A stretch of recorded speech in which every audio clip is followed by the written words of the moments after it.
army, I was in this research tank, which was also doing research about wars and impact. So one of the things I know that in the analysis I have been told, and I was thinking about, is there is something which was a big conceptual difference also with the 6 Days War.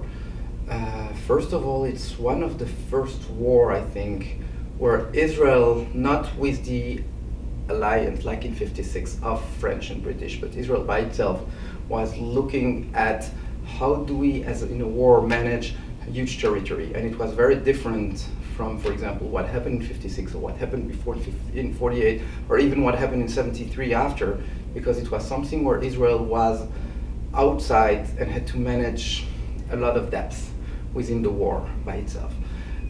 So that's something from a perspective, perception, and the way you manage conflicts is very, very different. Israel was also not very prepared to do an offensive war because Israel was more prepared to get on the defensive part.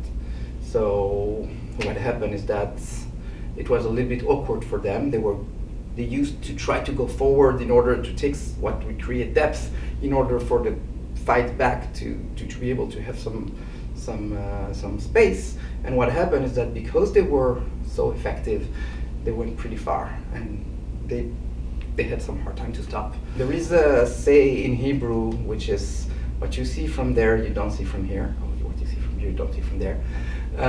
So definitely when you are in Israel and you see things from a first-hand side, you can see things which are very, very different from what you see in the US. I've been trying to explain a little bit of the conflicts and of the antagonist and the complex situation which came with the 6 Day War. And I think that the complexity of that happened there is still sometimes present in the day-to-day life of the Israelis in Israel.